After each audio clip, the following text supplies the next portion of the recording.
En Navidad, mi hijo gastó 30,000 pesos en el regalo de su suegro. A mí me dio unos calcetines de Oxxo de 50. La sala estaba llena. Navidad, mesa puesta, risas. Yo ahí, en mi rincón de siempre, callado, nomás mirando. Mi hijo se levantó. Ahora los regalos. Tomó una caja grande y se la entregó a su suegro. Para usted, Oscar, un reloj, brillando. 30,000 pesos, dijo sonriendo. Se lo merece. Aplausos, fotos. Mi nuera acomodándole el reloj en la muñeca. Después mi hijo miró alrededor. Ah, es verdad. Volvió con una bolsita de plástico, sin moño. La dejó caer en mi regazo. Para ti, papá. Era demasiado ligera. Abrí. Unos calcetines del Oxxo, con la etiqueta todavía colgando, 50 pesos. Intenté sonreír. Gracias. Ahí, sentado con esos calcetines en la mano, entendí. La Navidad se había terminado para mí. Pero para entender cómo llegué a este punto, necesitamos volver a la humillación de esa noche. Antes de continuar, suscríbanse al canal y díganme en los comentarios desde dónde me están escuchando. Mi nombre es Joaquín Salgado. Tengo 68 años. Y esa Navidad empezó como todas las demás desde que enviudé.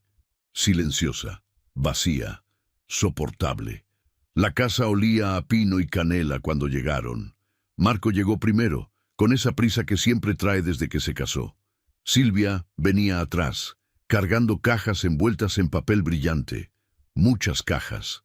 Detrás de ellos, como siempre, venía Oscar. El suegro. Don Joaquín, me dijo apretándome la mano con fuerza.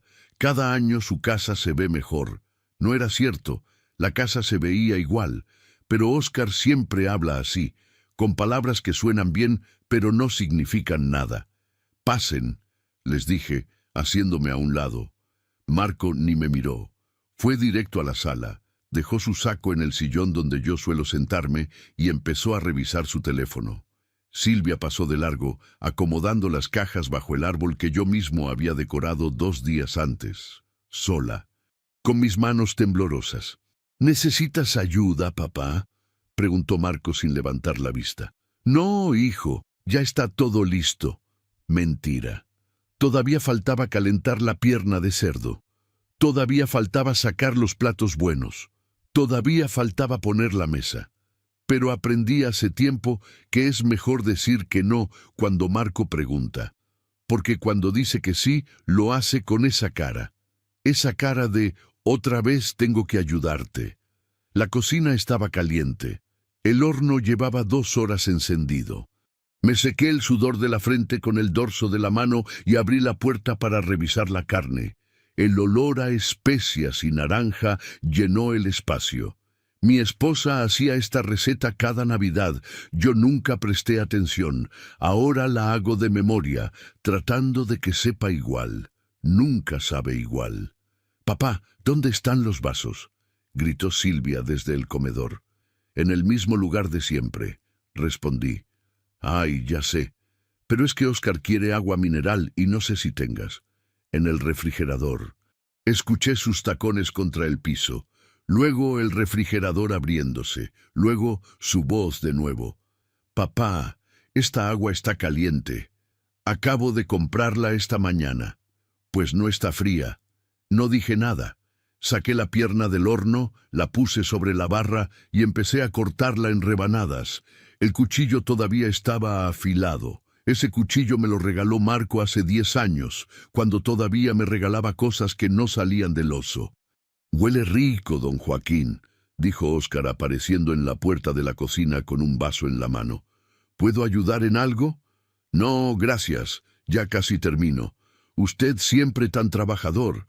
Marco me cuenta que construyó esta casa con sus propias manos». «Así es. Increíble. Yo no tengo esa habilidad. Por eso prefiero comprar todo ya hecho». Soltó una risa corta. «Aunque bueno, cada quien con sus talentos, ¿verdad?». Asentí sin mirarlo. Corté otra rebanada. Y otra. Marco me comentó que ya está pensando en expandir el negocio, continuó Óscar, recargándose en la puerta. Óscar siempre presumía tener contactos y dinero. Negocios de construcción, decía. Contratos con el gobierno. Le presté 70,000 pesos el mes pasado. Sin intereses, claro. Es mi yerno. Familia es familia. 70,000 pesos. Yo le había prestado a Marco 200,000 hace 2 años para ese mismo negocio. Con intereses, me dijo, me pagaría en cuanto las cosas mejoraran. Las cosas nunca mejoraron. Qué bien, dije. Sí, yo siempre le digo a mi hija, Silvia, tu esposo es un hombre con futuro. Solo necesita apoyo. Y bueno, para eso estamos los suegros, ¿no? Para apoyar. Terminé de cortar.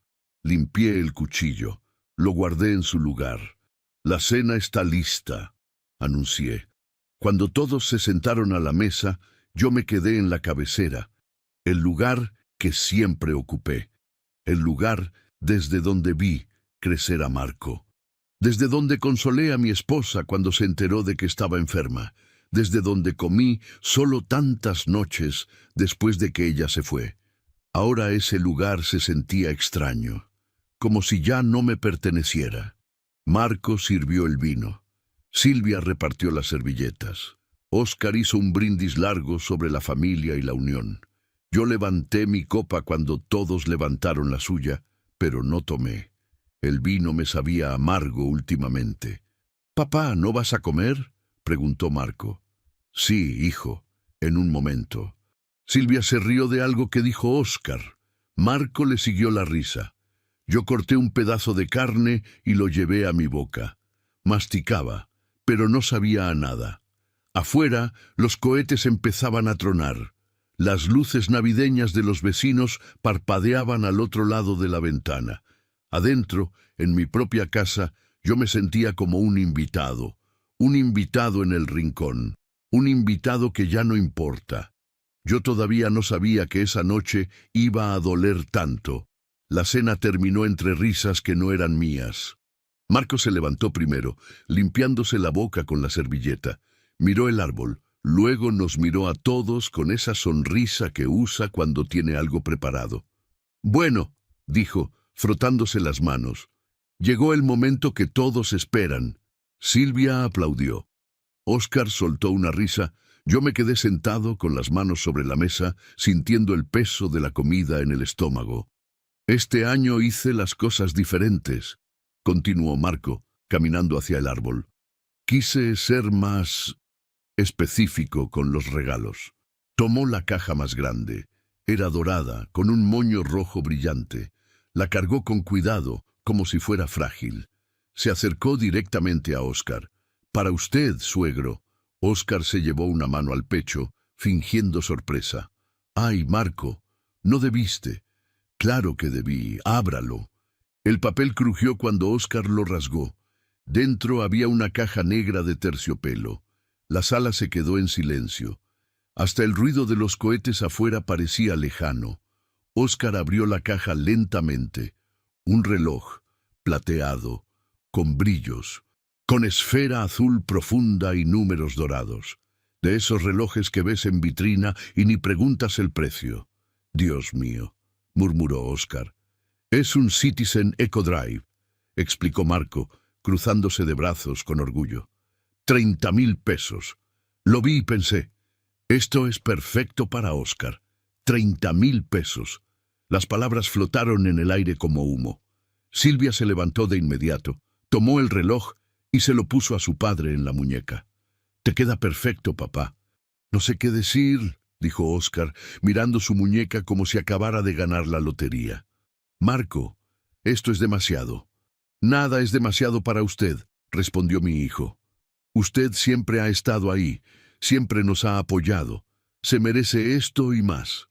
Óscar se levantó, abrazó a Marco, palmadas en la espalda. Silvia tomó fotos con su teléfono. Flash, risas, más fotos. «Ponte aquí, papá, con Marco, que salga el reloj». Yo seguía sentado en mi lugar, observando, con las manos sobre la mesa, con el sabor amargo todavía en la boca. Marco se separó de Óscar y miró alrededor. Sus ojos pasaron por la sala, por el árbol, por las otras cajas. Luego me vio. Ah, es verdad. Se agachó junto al árbol. Buscó entre los regalos. Tardó un momento, demasiado momento. Finalmente tomó una bolsita de plástico, sin moño, sin papel brillante, del tipo que dan gratis en las tiendas. Caminó hacia mí. Para ti, papá. La dejó caer en mi regazo. Era demasiado ligera. La tomé. La abrí despacio. Dentro había algo envuelto en papel periódico. Lo desenvolví, unos calcetines, grises, simples, con la etiqueta todavía colgando. Oxxo, 50 pesos. El número estaba ahí, brillando bajo las luces del árbol. 50 pesos. El precio que se paga por algo que uno compra de último momento. El precio que se paga cuando uno olvida y tiene que improvisar en la tienda de la esquina. Levanté la vista. Marco ya estaba de regreso junto a Óscar, mostrándole algo en su teléfono. Silvia se reía de algo que su padre había dicho. Nadie me miraba. Gracias, dije. Nadie me escuchó. Sostuve los calcetines en mis manos. El papel periódico cayó al suelo. La etiqueta colgaba como una burla. 50 pesos en una mano. 30,000 pesos brillando en la muñeca de Óscar al otro lado de la sala. ¿Te gustaron, papá?, preguntó Marco sin voltear. Sí, hijo, son útiles. Qué bueno. Es que vi que tus calcetines ya estaban viejos. Silvia soltó una risita, corta, como un suspiro. Pero yo la escuché perfectamente. Marco, muéstrale a papá el reloj de cerca, dijo ella, que vea lo bonito que es. Óscar se acercó, extendiendo su muñeca hacia mí. Mire, don Joaquín, es una belleza, ¿verdad? Asentí. Los números dorados brillaban bajo la luz. El segundero se movía con precisión milimétrica. 30,000 pesos en una muñeca, 50 pesos en mi regazo. Muy bonito, logré decir. Marco tiene muy buen gusto, continuó Óscar. Siempre supe que mi yerno era un hombre de detalles. Detalles. Guardé los calcetines en la bolsa. Doblé el papel periódico. Lo puse todo junto y lo dejé en el suelo, junto a mi silla. La sala seguía llena de risas. Silvia seguía tomando fotos. Marco seguía sonriendo. Pero algo dentro de mí se había roto. No con ruido, no con drama. Se había roto en silencio, como se rompen las cosas cuando nadie está mirando. Me levanté sin hacer ruido. Recogí algunos platos de la mesa. Nadie notó que me iba. Caminé a la cocina, cerré la puerta detrás de mí. El fregadero estaba lleno de trastes sucios. Abrí el agua, caliente. Dejé que el vapor me llenara la cara. Mis manos temblaban cuando tomé la esponja. 50 pesos. Lavé un plato, luego otro. 30,000 pesos. El agua corría, los platos chocaban. Afuera en la sala alguien puso música navideña. Y yo ahí, parado frente al fregadero, lavando los platos de mi propia cena de Navidad, sosteniendo lo que quedaba de mi dignidad entre las manos mojadas y el jabón. Ahí entendí que no fue un descuido, fue un mensaje. Cuando volví a la sala, ya se estaban yendo. Marco tenía su saco en el brazo. Silvia guardaba el teléfono en su bolsa. Óscar todavía miraba su reloj cada 30 segundos, sonriendo cada vez que lo hacía. «Papá, nos vamos», anunció Marco. «Mañana temprano tengo que abrir el negocio». «El 26 abres», dije. «Sí, bueno, hay que adelantar inventario». Asentí. Los acompañé a la puerta. Óscar me dio la mano. Silvia me rozó la mejilla con un beso que no tocó mi piel. Marco me palmeó el hombro. «Gracias por la cena, papá. Estuvo rica». «De nada, hijo». La puerta se cerró. Sus voces se alejaron por el jardín. El motor del coche encendió. Las luces traseras desaparecieron en la esquina. Me quedé ahí, parado en el marco de la puerta mirando la calle vacía. Cuando entré, la casa olía a pino y a cerdo. Las luces del árbol todavía parpadeaban. Los platos todavía esperaban en la cocina. La bolsa con los calcetines todavía estaba en el suelo, junto a mi silla. Me senté, miré el árbol, las cajas vacías, el papel dorado arrugado, el moño rojo tirado en una esquina. Esta casa la construí con mis propias manos. Tenía 25 años cuando compré el terreno. Un lote pelón, en una zona tranquila de Guadalajara, de esas que en ese tiempo nadie pelaba. Puro polvo y piedras. Los vecinos me dijeron que estaba loco, que ese barrio no iba a crecer, que mejor comprara algo ya hecho en el centro. Pero yo tenía un plan. Trabajaba de albañil entonces, 12 horas diarias bajo el sol. Llegaba a casa con las manos destrozadas, la espalda rota, el cuerpo pidiendo descanso. Pero en lugar de descansar, agarraba mis herramientas y me ponía a trabajar en mi terreno. Primero fueron los cimientos. Cavé cada zanja yo mismo, mezclé cada bulto de cemento, puse cada varilla. Mi esposa me traía agua cuando el calor era insoportable. Me decía que parara, que descansara, que ya habría tiempo. Pero yo no quería esperar. Quería darle una casa de verdad, no un cuarto rentado donde se escuchara todo lo que hacían los vecinos, no un departamento sin patio donde los niños no pudieran jugar. Una casa. Tardé 2 años en terminarla. 2 años de despertarme a las 5 de la mañana. 2 años de dormir 5 horas cuando tenía suerte. 2 años de rechazar trabajos mejor pagados porque me quitaban tiempo para construir. Cuando Marco nació, ya teníamos techo, ya teníamos paredes, ya teníamos ventanas con vidrios que no dejaban entrar el frío. Lo cargué en mis brazos ese primer día en esta casa. Lo paseé por cada cuarto. Le mostré las vigas que había colocado yo mismo, las puertas que había instalado, los pisos que había pulido. Todo esto es tuyo, hijo, le dije. Algún día lo entenderás. Él solo me miraba con esos ojos grandes, sin entender nada, sin saber que su padre había dejado jirones de piel en cada pared, que había sudado cada ladrillo, que había sangrado cada puerta. Cuando Marco cumplió 15 años, la casa ya valía algo, el barrio había crecido, llegaron comercios, llegó el transporte público.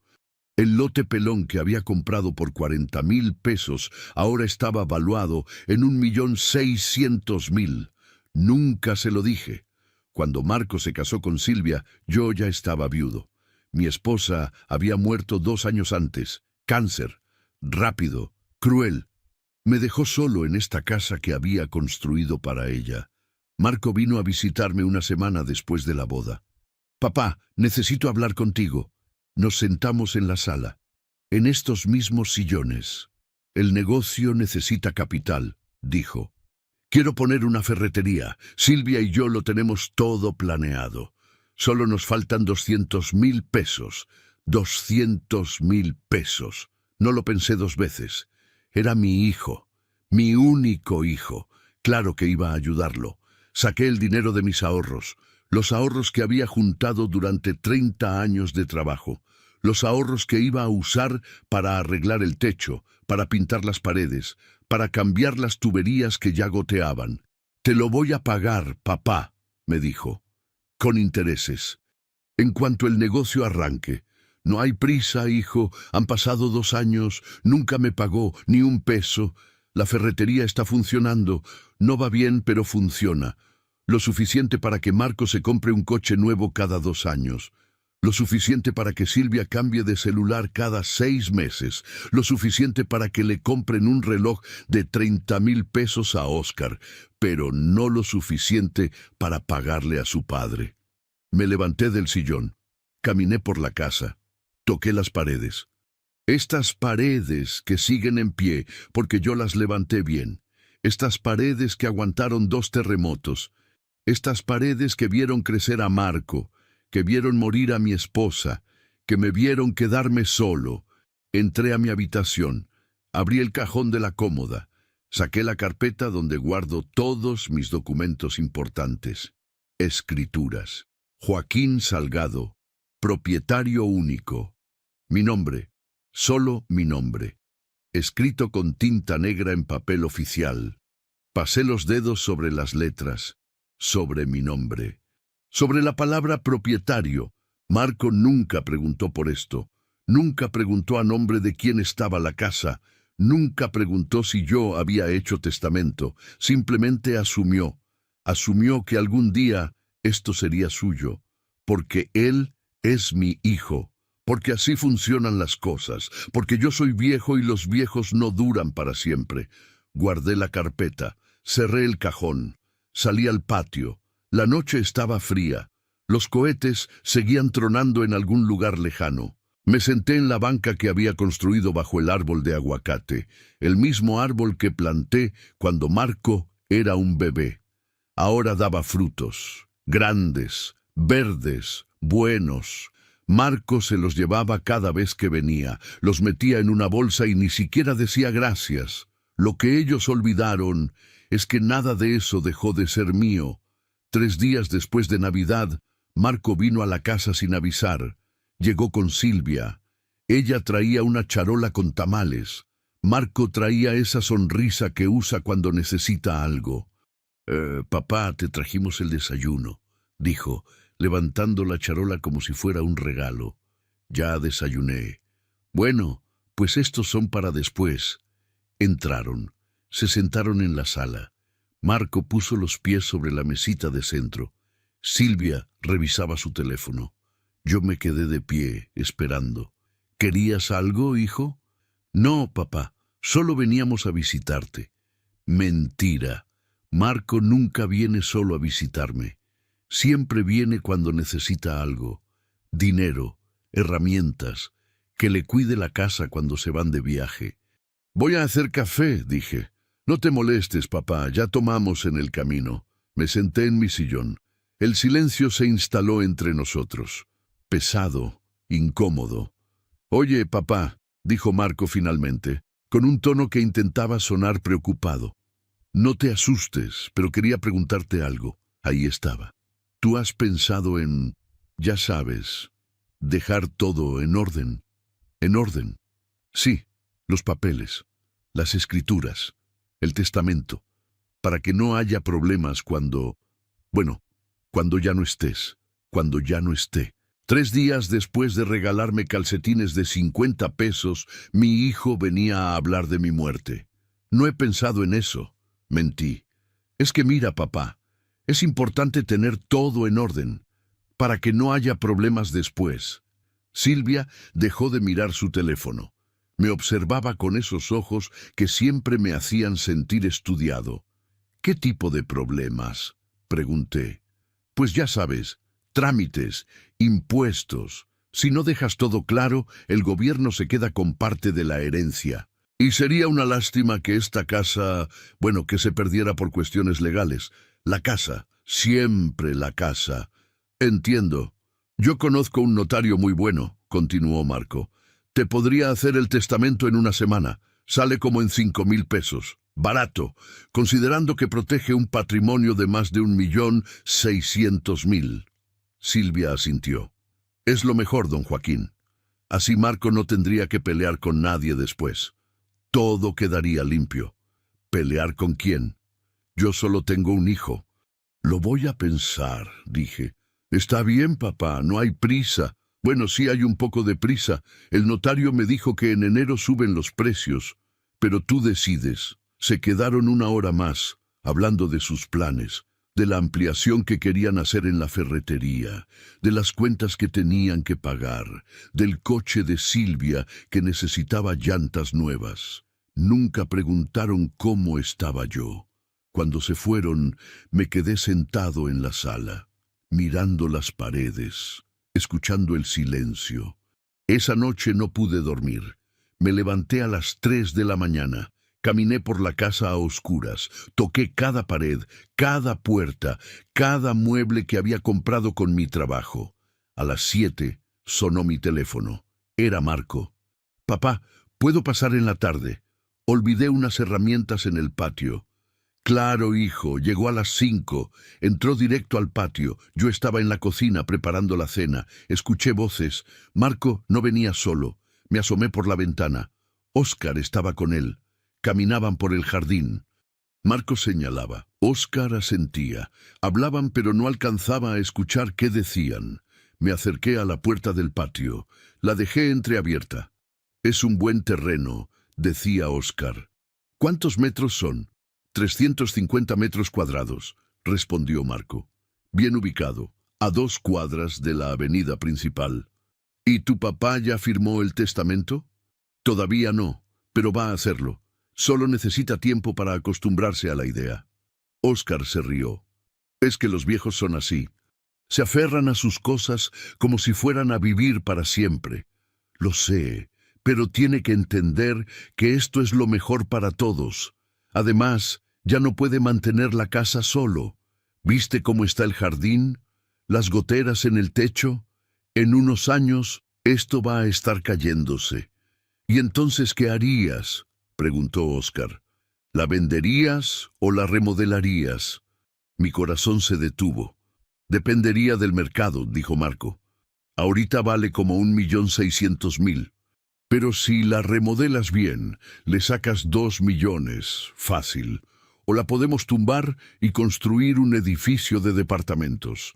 Aquí cabrían 6 departamentos chicos, de 2 niveles, sin elevador, con un estacionamiento sencillo al frente, entre 300 y 350.000 pesos cada uno, dependiendo de acabados. Serían como 2 millones, calculó Óscar. Exacto. Es buena inversión. Solo hay que esperar. Esperar. Esperar a que yo me muera. «¿Y si tu papá vive muchos años más?», preguntó Óscar. Marco suspiró. «Pues ojalá viva muchos años. Es mi papá. Pero la realidad es que ya está viejo. Ya no puede solo. Tarde o temprano vamos a tener que hablar de meterlo a un asilo». Las palabras me golpearon como piedras. Asilo. «¿Y él está de acuerdo con eso?», preguntó Óscar. «Todavía no lo sabe. Pero cuando llegue el momento, no va a tener opción. No puedo estar viniendo todos los días a cuidarlo. Tengo mi negocio, mi vida. Silvia tampoco puede. Ella tiene cosas que hacer». «Entiendo. Es difícil». «Sí. Por eso necesito que todo esté en orden, que la casa quede a mi nombre antes de que se compliquen las cosas. Porque si él se enferma o se cae o le pasa algo, los gastos médicos se comen todo. Y después de tanto trabajo, de tanto que invertí en el negocio, no puedo perder esta propiedad por no haber planeado. Invertí, como si él hubiera puesto un solo ladrillo. Como si él hubiera sudado una sola gota de sudor por estas paredes». «Eres inteligente, Marco», dijo Óscar. «Siempre lo he dicho. Tienes visión para los negocios». «Aprendí del mejor», respondió mi hijo, palmeando el hombro de su suegro. Se rieron. Los dos, ahí en mi jardín, bajo el árbol que yo planté, en la tierra que yo trabajé. Me alejé de la puerta. Caminé de regreso a la cocina. Me temblaban las manos. Me temblaba todo el cuerpo. Marco entró 5 minutos después. «Papá, ya me voy. Encontré las herramientas. Qué bueno, hijo. Oye, ¿sí vas a pensar lo del notario?» Lo miré. Ese hombre de 41 años. Ese hombre que había crecido en esta casa, que había aprendido a caminar en este piso, que había jugado en ese jardín. Ese hombre que ya me estaba enterrando. «Sí, Marco, voy a pensarlo». Sonrió. Me palmeó el hombro. Se fue. La puerta se cerró. Me quedé ahí, parado en mi cocina, con el olor a caldo en el aire y el sabor a traición en la boca. Ese día dejé de ser padre y me volví un problema. Dejé de contestar el teléfono tan rápido. Antes, cuando Marco llamaba, yo corría a contestar. No importaba si estaba en el baño, no importaba si estaba cocinando, no importaba si estaba dormido. Contestaba en el segundo timbrazo. Ahora dejaba que sonara 4, 5 veces, a veces hasta 6. «Bueno, papá, ¿por qué tardas tanto en contestar?» Estaba ocupado. ¿Haciendo qué? Cosas. Silencio del otro lado. Marco no sabía qué decir cuando yo no le daba detalles. Estaba acostumbrado a que yo le explicara todo, a que yo justificara mi tiempo como si le debiera una disculpa por existir. Bueno, dijo finalmente, te llamaba para ver si puedo pasar mañana. Necesito que me prestes la escalera. No puedo mañana.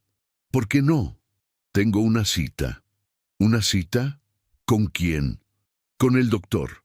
Otra mentira. No tenía cita con nadie. Pero Marco no necesitaba saber eso. ¿Estás bien, papá? ¿Te sientes mal? Es solo un chequeo de rutina. Ah, ok. ¿Y el jueves? El jueves tampoco. ¿También tienes doctor? No. Tengo otras cosas. ¿Qué cosas? Cosas mías, hijo. Colgué antes de que pudiera seguir preguntando. Me senté en la sala, el teléfono en mi regazo, el corazón latiendo despacio, tranquilo. Por primera vez en años no sentía culpa por decirle que no a mi hijo. Los días siguientes fueron diferentes. Marco vino el jueves de todas formas. Tocó el timbre 3 veces. Yo estaba adentro, en mi habitación escuchando. No abrí. Esperé hasta que se fuera. Me mandó un mensaje. «Papá, ¿estás bien?» Vine a la casa y no abriste. Esperé 2 horas para contestar. Salí a caminar. Ya llegué. Todo bien. Silvia llamó al día siguiente. «Don Joaquín, Marco está preocupado por usted». No tiene por qué preocuparse. Es que dice que está actuando raro, que no contesta, que no abre la puerta. Estoy bien, Silvia. Solo ocupado. ¿Ocupado con qué? ¿Necesita ayuda con algo? No, gracias. Silencio incómodo. Bueno, si necesita algo, nos avisa. Claro, colgó. Yo me quedé mirando el teléfono. Empecé a salir más. No a lugares específicos. Solo salía. Caminaba por el barrio. Me sentaba en las bancas del parque. Compraba el periódico y lo leía en la cafetería de la esquina. Una mañana, mientras tomaba café, vi a don Roberto, un vecino de toda la vida, notario retirado. «Joaquín, ¿cómo has estado?» «Bien, Roberto». «¿Y tú?» «Aquí, sobreviviendo a la jubilación. Nos sentamos juntos, hablamos de cosas sin importancia. El clima, los vecinos nuevos, el precio de la tortilla». Después de un rato, me atreví a preguntar. «Roberto, ¿tú sabes de testamentos?» «Pues algo sé. Trabajé 30 años como notario». «¿Un testamento se puede cambiar?» «Claro. Las veces que quieras antes de morir. Solo tienes que hacer uno nuevo, y el anterior queda sin efecto». «¿Y si alguien no tiene testamento?» «Entonces la herencia se reparte según la ley. Si solo hay un hijo, todo es para él. Automático». Asentí. Tomé un sorbo de café. «¿Pero hay otras opciones?», pregunté. «¿Otras formas de organizar las cosas?» Roberto me miró con curiosidad. «Hay varias opciones. Puedes vender en vida. Puedes donar. Puedes hacer un fideicomiso. Depende de qué quieras lograr». «Entiendo. ¿Estás pensando en hacer tu testamento, Joaquín?» «Tal vez. Solo quiero entender cómo funciona. Si necesitas orientación me avisas. Yo ya no trabajo, pero puedo recomendarte a alguien bueno, honesto». «Te lo agradezco, Roberto». Nos despedimos. Caminé de regreso a casa despacio, muy despacio, procesando información, pensando, calculando. Cuando llegué, había un coche afuera, el coche de Marco. Él estaba sentado en el jardín, esperando. «Papá, ¿dónde estabas?» «Fui a tomar café. Te llamé 4 veces. No contestaste». Saqué el teléfono. Estaba en silencio. Se me olvidó quitarle el silencio. Marco se levantó. Me observaba como si fuera un niño que necesitaba supervisión. «Papá, estás actuando raro. Silvia y yo estamos preocupados. Ya te dije que estoy bien. No pareces bien. No contestas. No abres la puerta. Sales sin avisar. ¿Qué está pasando?» Lo miré. Ese hombre que era mi hijo. Ese hombre que hace una semana estaba planeando meterme a un asilo, que estaba calculando cuánto dinero podía sacar de mi casa, que me había regalado calcetines de 50 pesos mientras le daba un reloj de 30,000 pesos a su suegro. «No pasa nada, Marco. Solo estoy viviendo mi vida. ¿Tu vida? Papá, tienes 68 años. ¿Qué vida? Las palabras salieron de su boca sin pensar, sin medir, sin darse cuenta de lo que acababa de decir. 68 años. ¿Qué vida? Como si a los 68 años uno ya estuviera muerto, como si ya no tuviera derecho a salir, a tomar café, a tener privacidad. Tienes razón, dije tranquilo. 68 años.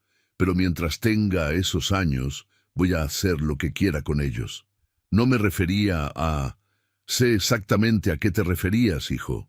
Abrí la puerta de la casa. Entré. No lo invité a pasar. Papá, tengo cosas que hacer, Marco. Hablamos después. Cerré la puerta. Me quedé del otro lado, escuchando, esperando. Marco se quedó ahí varios minutos. Finalmente escuché sus pasos alejándose, el motor del coche, el ruido desapareciendo en la distancia. Caminé a mi habitación, abrí el cajón, saqué la carpeta con las escrituras. Joaquín Salgado, propietario único. La guardé de nuevo. Cerré el cajón con llave. Esa noche dormí bien por primera vez en semanas. Marco pensaba que mi silencio era tristeza, que mi distancia era depresión, que estaba rindiéndome. Pero el silencio era otra cosa. El silencio era claridad. El silencio era decisión. En ese silencio entendí que ya no estaba reaccionando. Estaba decidiendo. Ellos pensaron que yo había aceptado, pero yo estaba planeando. Marco empezó a traer gente a la casa sin pedir permiso. La primera vez fue un arquitecto. Llegaron un martes por la tarde. Yo estaba en el patio podando el árbol de aguacate. «Papá, él es el arquitecto Ramírez», dijo Marco, como si fuera lo más normal del mundo. «Solo va a tomar unas medidas». «¿Medidas de qué?» «De la casa. Para un proyecto que estoy evaluando». «¿Qué tipo de proyecto?» Marco sonrió, esa sonrisa que usaba cuando quería que yo no hiciera más preguntas. «Solo es un estudio de viabilidad, papá. Nada concreto». «¿Verdad, arquitecto?» El arquitecto asintió. Era un hombre joven, con lentes y una tablet en las manos. «Con permiso, don Joaquín, serán solo unos minutos». Los vi caminar por el jardín. El arquitecto tomaba fotos, medía, escribía números en su tablet. Marco señalaba, explicaba. Movía las manos como si ya todo fuera suyo. «Aquí podríamos poner el lobby», decía, «y en la parte de atrás el estacionamiento». Lobby, estacionamiento. Palabras que no tenían nada que ver con una casa familiar. Se quedaron 1 hora. Cuando se fueron, el arquitecto me dio la mano. «Hermosa propiedad, don Joaquín. Tiene mucho potencial». Potencial. Como si mi casa fuera un terreno baldío esperando a ser explotado. La segunda vez fue peor. Llegaron Marco, Silvia y Óscar, los 3 juntos. Marco traía una carpeta bajo el brazo. «Papá, ¿podemos usar la mesa del comedor? Necesitamos espacio para revisar unos documentos». «¿Qué documentos?» «Del proyecto que te comenté. Ya tenemos los números. Queremos mostrártelos». No me invitaron a la reunión. Ellos 3 se sentaron en mi comedor. Yo me quedé en la cocina, preparando café que nadie me pidió. Pero podía escuchar todo. «Según el arquitecto», decía Marco, «en este terreno caben 6 departamentos chicos de 60 metros cuadrados cada uno». «¿Y a cuánto podríamos venderlos?», preguntó Óscar. El mercado estaba pagando alrededor de 5.000 pesos el metro cuadrado en esa zona en ese momento. Entre 300 y 350.000 pesos cada uno, dependiendo de acabados. Silvia silbó. «Hasta 2.100.000 pesos en total, menos los costos de construcción», agregó Óscar. «La construcción nos costaría aproximadamente 900.000 pesos», explicó Marco. «Sería un edificio de 2 niveles, sin elevador, con estacionamiento sencillo al frente.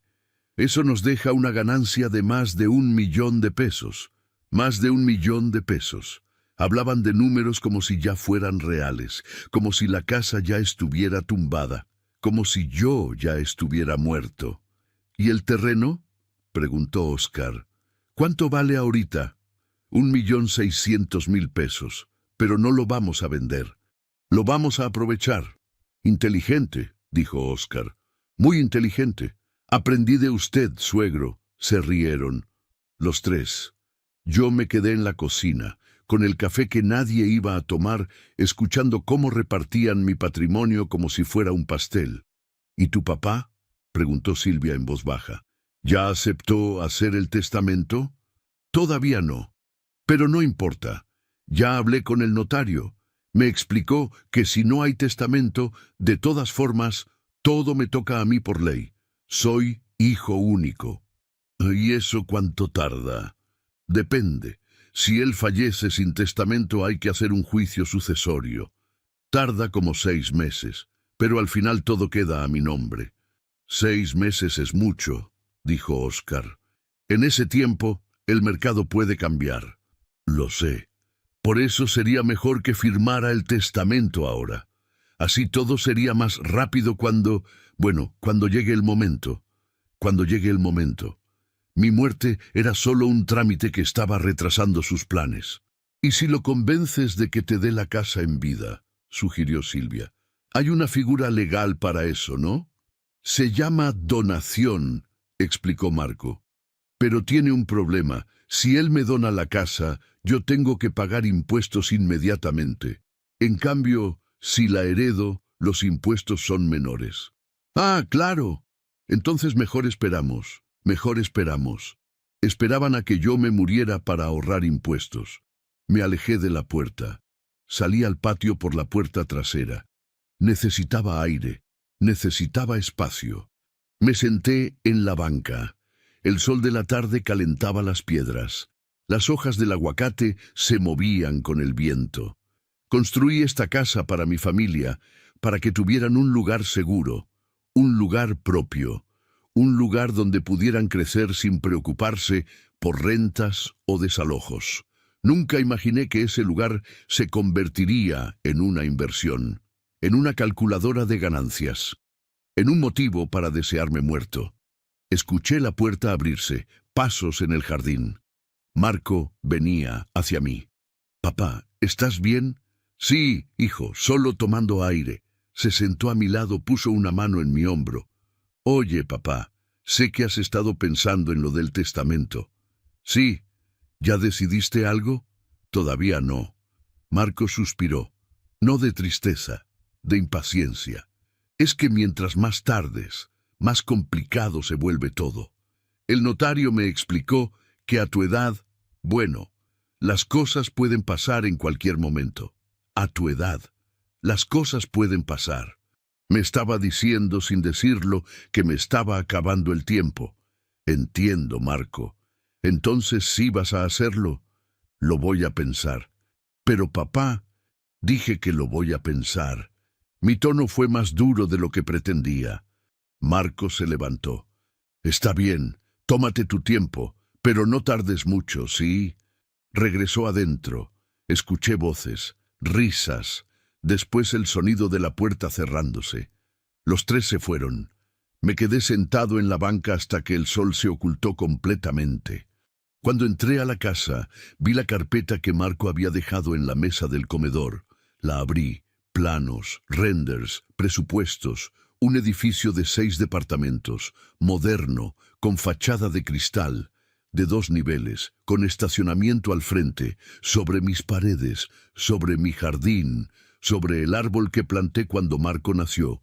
En una de las páginas había una nota manuscrita: Proyecto Los Salgados, inversión estimada, $900,000, ganancia proyectada, 1,000 plus, tiempo de retorno, 18 meses. Los Salgados. Iban a ponerle mi apellido al edificio que construirían sobre mis huesos. Cerré la carpeta. La guardé en mi habitación, junto a las escrituras. Esa noche, acostado en mi cama, mirando el techo que yo mismo había construido, sonreí. Marco estaba tan seguro, tan confiado, tan convencido de que todo estaba bajo control. Había calculado los costos, había hecho los planos, había conseguido inversionistas. Solo había olvidado un detalle pequeño pero fundamental. Nunca imaginaron que todo seguía estando a mi nombre. Un lunes por la mañana cerré la puerta de mi casa con llave y me fui. No avisé, no dejé nota, simplemente me fui. Tomé un taxi al centro, renté un cuarto en un hotel pequeño, nada lujoso, limpio, silencioso, con una ventana que daba a la calle. Apagué mi teléfono. El primer día fue extraño. Me desperté temprano, como siempre, pero no tenía jardín que regar. No tenía piso que barrer, no tenía nada que hacer excepto existir. Desayuné en la cafetería del hotel, pan dulce, café negro. El mesero me preguntó si necesitaba algo más. No, gracias. Así está bien. Pasé el día caminando por el centro, entraba a las iglesias, me sentaba en las bancas, miraba los vitrales, escuchaba el silencio. Por la tarde encendí mi teléfono por un momento. 17 llamadas perdidas de Marco, 9 mensajes de Silvia, 2 de Óscar. Los leí sin abrir. Marco: papá, ¿dónde estás? Marco: papá, contesta por favor. Marco: papá, estamos preocupados. Silvia: don Joaquín, Marco está desesperado. ¿Está usted bien? Silvia: por favor avise que está bien. Óscar: don Joaquín, si necesita algo, puede contar conmigo. Apagué el teléfono de nuevo. El segundo día, Marco fue a la casa. Lo supe porque encendí el teléfono por la noche y había más mensajes. Marco: papá, fui a la casa. ¿No estás? ¿Dónde te fuiste? Marco: ya llamé a los hospitales. No estás registrado en ninguno. Marco: si estás enojado por algo, hablemos, pero contesta. Silvia: don Joaquín, Marco no puede dormir, está muy preocupado. Volví a apagar el teléfono. Durante esos 6 días que estuve fuera, no me quedé solo en el hotel. El segundo día caminé hasta la notaría que me había recomendado don Roberto. El notario me recibió en su oficina. Era un hombre de unos 50 años, corbata azul, escritorio ordenado. Don Joaquín, Roberto me habló de usted. ¿En qué puedo ayudarlo? Quiero hacer algunas consultas. Con confianza, saqué las escrituras de mi casa. Las puse sobre el escritorio. Esta propiedad está a mi nombre. Quiero saber qué opciones tengo para organizarla. El notario revisó los documentos, levantó las cejas. Es una propiedad valiosa. ¿Tiene herederos? Un hijo. ¿Y quiere dejarle la propiedad a él? Me quedé callado. La pregunta flotó en el aire. Esa es la consulta, dije finalmente. ¿Tengo otras opciones? El notario se recargó en su silla. Tiene varias opciones, don Joaquín. Puede hacer un testamento dejándole todo a su hijo. Puede vender la propiedad. Puede donarla a una institución.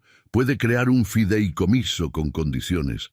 Puede incluso dejarle solo el usufructo a alguien y la propiedad a otro. Las posibilidades son muchas. ¿Y si quisiera que la propiedad no fuera de mi hijo? El notario me miró con atención. Es su derecho.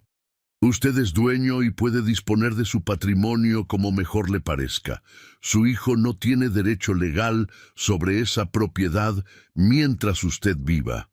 Y cuando usted fallezca, solo tiene derecho si usted así lo decide en su testamento. Entiendo.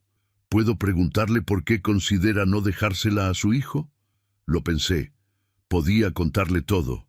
Los calcetines de 50 pesos, el reloj de 30,000, la conversación que escuché en el patio, los planos del edificio, el asilo, pero no lo hice.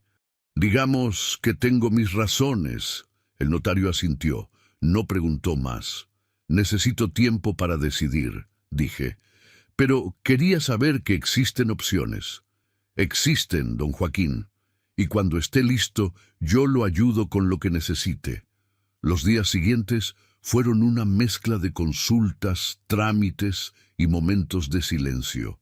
Visité a 2 médicos diferentes para las evaluaciones psicológicas que el notario me recomendó. Ambos certificaron que estaba en plenas facultades mentales. Firmé documentos. Escuché explicaciones legales. Tomé decisiones. El cuarto día, Marco fue a la policía. Lo supe porque encendí el teléfono y había un mensaje de un número desconocido. Don Joaquín, habla el oficial Gómez de la Policía Municipal. Su hijo, Marco Salgado, presentó un reporte informativo. Por favor, comuníquese con nosotros para confirmar que se encuentra bien. Sonreí. Reporte informativo. Como si yo fuera un niño perdido en el supermercado. Llamé al número. Oficial Gómez. Habla Joaquín Salgado. Don Joaquín, ¿se encuentra usted bien? Perfectamente bien, oficial. Su hijo está muy preocupado. Dice que usted desapareció sin avisar. No desaparecí, oficial. Salí de viaje. ¿De viaje? Sí. Tengo 68 años, no 108. Todavía puedo salir solo. Silencio del otro lado. Entiendo, don Joaquín. Solo querían confirmar que yo estaba bien. ¿Podría llamar a su hijo? Está muy alterado. Lo llamaré cuando regrese. Por ahora estoy ocupado. Pero, don Joaquín, gracias por su preocupación, oficial. Que tenga buen día. Colgué. El quinto día, Silvia apareció en las redes sociales de Marco. Encendí el teléfono solo para ver qué estaban haciendo. Silvia había publicado mi foto. Una foto vieja, de hace 5 años, en una reunión familiar. Ayuda. Buscamos a don Joaquín Salgado, 68 años, desaparecido desde hace 5 días, última vez visto en su domicilio. Si alguien lo ve, favor de comunicarse al... Los comentarios estaban llenos de preocupación. Oraciones por don Joaquín. Compartan para que aparezca. Dios lo cuide. Apagué el teléfono. El sexto día volví a casa. Llegué por la tarde, en taxi, con mi maleta pequeña. La puerta estaba cerrada, con seguro extra. Marco había puesto un candado adicional en el portón exterior. Saqué mis llaves, abrí, entré. La casa olía a cerrado. Había platos sucios en el fregadero. No míos, de Marco. Había cenizas de cigarros en el cenicero de la sala. Marco no fumaba. Óscar sí. Habían estado aquí, esperándome, buscándome, preocupados, no por mí, por lo que mi ausencia significaba. Me senté en mi sillón, saqué mi teléfono, lo encendí. 32 llamadas perdidas, 41 mensajes, los leí todos, uno por uno. Los primeros eran de preocupación, los del medio de desesperación, los últimos de algo más. Marco, papá, si estás enojado lo entiendo, pero necesitamos hablar. Marco, papá, por favor, no te vayas así. Podemos arreglar las cosas. Y Marco, papá, perdóname si hice algo mal. Perdóname. Por primera vez en 5 días, Marco había dicho esa palabra. Pero yo sabía la verdad. No me buscaba para pedirme perdón por los calcetines, ni por el reloj, ni por los planos del edificio, ni por planear meterme en un asilo. Me buscaba porque mi ausencia lo había asustado, porque sin mí los planos no servían, porque sin mi firma el testamento no existía, porque sin mi muerte la herencia no llegaba. Marqué su número. Contestó al primer timbrazo. ¿Papá? Hola, Marco. Papá, ¿dónde estabas? Estábamos desesperados. Llamamos a todos lados. Fuimos a la policía. Pensamos que te había pasado algo. Salí de viaje. ¿De viaje? ¿A dónde? ¿Por qué no avisaste? No sabía que tenía que pedir permiso para salir de mi propia casa. Silencio. No es eso, papá. Es que nos preocupamos. Ya regresé. Estoy bien. Eso es lo que importa, ¿no? Sí, claro. ¿Puedo ir a verte? No hoy, Marco. Estoy cansado. Pero papá, hablamos después. Colgué.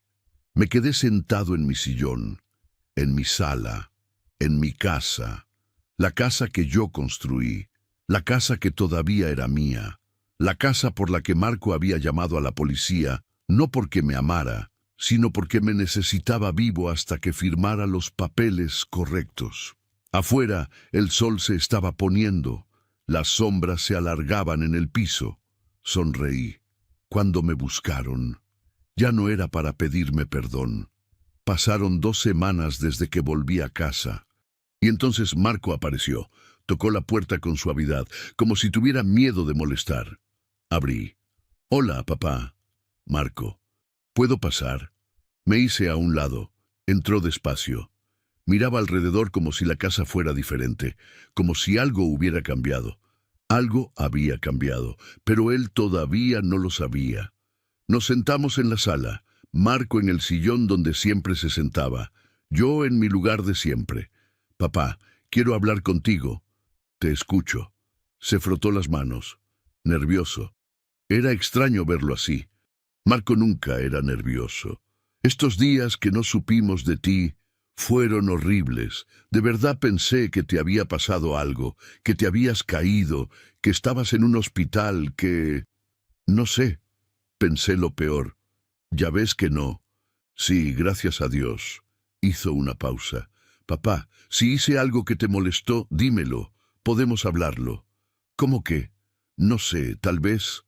Lo del testamento. Te presioné mucho». «No me presionaste, Marco». «Entonces, ¿qué fue? ¿Por qué te fuiste así?» Lo miré. Ese hombre que era mi hijo, ese hombre que me había dado calcetines de 50 pesos mientras le regalaba un reloj de 30.000 a su suegro. Ese hombre que había planeado convertir mi casa en un edificio, que había hablado de meterme en un asilo. Me fui porque necesitaba pensar, dije. ¿Pensar en qué? En mi vida, en lo que quiero hacer con lo que me queda de ella. Marco asintió, tratando de entender. «¿Y ya pensaste?» «Sí». «¿Y?» Me levanté. Fui a mi habitación. Saqué del cajón una carpeta. Volví a la sala.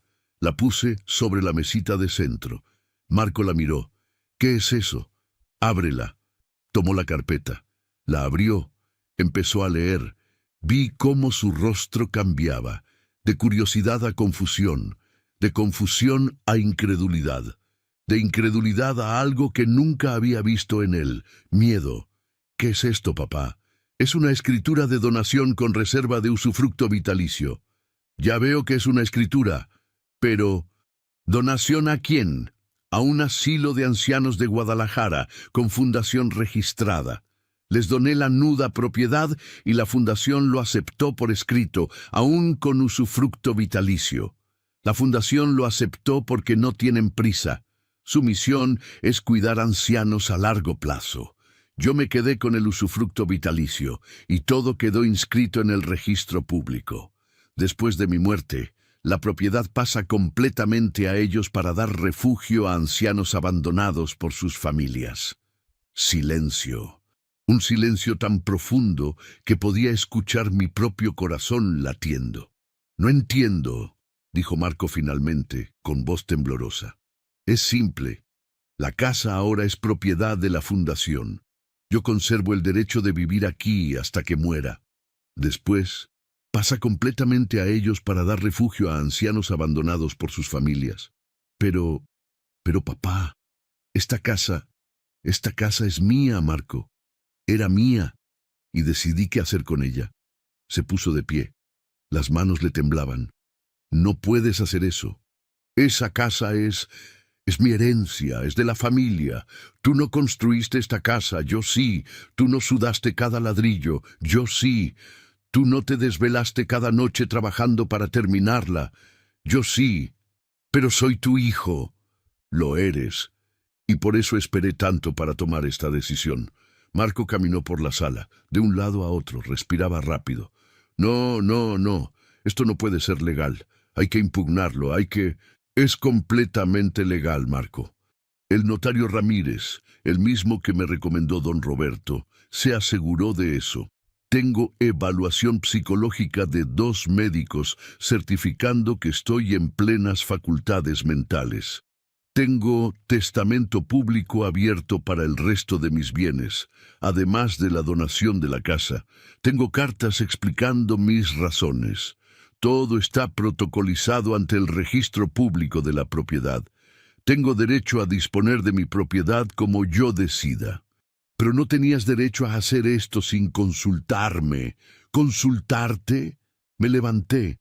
Como cuando tú consultaste conmigo antes de traer al arquitecto. Como cuando consultaste conmigo antes de hacer planos para tumbar mi casa. Como cuando consultaste conmigo antes de planear meterme en un asilo. Marco se quedó congelado. Yo no... Escuché la conversación en el patio, Marco. Escuché todo. Los planes, los números, la ganancia de más de 1.000.000 de pesos. Todo. Se dejó caer en el sillón. Papá, eso era solo una idea. No era nada definitivo. Era lo suficientemente definitivo como para hacer renders, como para calcular ganancias, como para ponerle nombre, Proyecto Los Salgados. Se llevó las manos a la cara. Papá, yo nunca quise faltarte al respeto. Pero lo hiciste, hijo. Me regalaste calcetines de 50 pesos. Le diste a tu suegro un reloj de 30.000. Me trataste como un estorbo. Me planeas enterrar antes de tiempo. Me ves como una inversión, no como tu padre. No es cierto. Sí lo es. Mi voz era tranquila, sin enojo, solo verdad. Y está bien, Marco. Aprendí algo importante estas semanas. Aprendí que no puedo obligarte a respetarme. No puedo obligarte a valorarme. No puedo obligarte a amarme como yo te amé. Yo te amo, papá. Tal vez, a tu manera, pero tu amor no se parece al mío. Respiré hondo. Así que tomé una decisión. Si esta casa iba a terminar siendo un negocio, prefiero que sea un negocio que ayude a otros viejos como yo. Viejos que sus hijos también olvidaron. Viejos que también recibieron calcetines cuando merecían algo más. Marco lloraba. Por primera vez en años, lo vi llorar. Papá, por favor, podemos arreglar esto, yo cambio. Te lo juro. Ya es tarde, Marco. Los papeles están firmados, todo está protocolizado. Se levantó. Caminó hacia la puerta. Se detuvo. ¿Y ahora qué? ¿Qué va a pasar con nosotros? Eso lo decides tú, hijo. Yo voy a seguir viviendo aquí hasta que me muera. Puedes venir a visitarme cuando quieras. Puedes llamarme. Puedes ser mi hijo de verdad, no solo de apellido. O puedes seguir con tu vida, planeando negocios que ya no existen. Abrió la puerta, salió sin mirar atrás. El motor de su coche encendió. Se alejó. Me quedé sentado en mi sala, en mi casa. La casa que ya no era mía, pero donde todavía podía vivir. La casa que ahora serviría para algo bueno. Afuera el sol brillaba, los pájaros cantaban, la vida continuaba. Y yo, Joaquín Salgado, 68 años, finalmente respiré tranquilo. No lo hice por venganza, lo hice porque ya no iba a permitir que me trataran como si no valiera nada. Gracias al canal Venganza con el Abuelo por permitirme contar lo que muchos callan. Si esta historia te tocó, suscríbete, activa la campanita y cuéntame en los comentarios. ¿Tú qué harías frente a una traición familiar? Gracias por escucharme.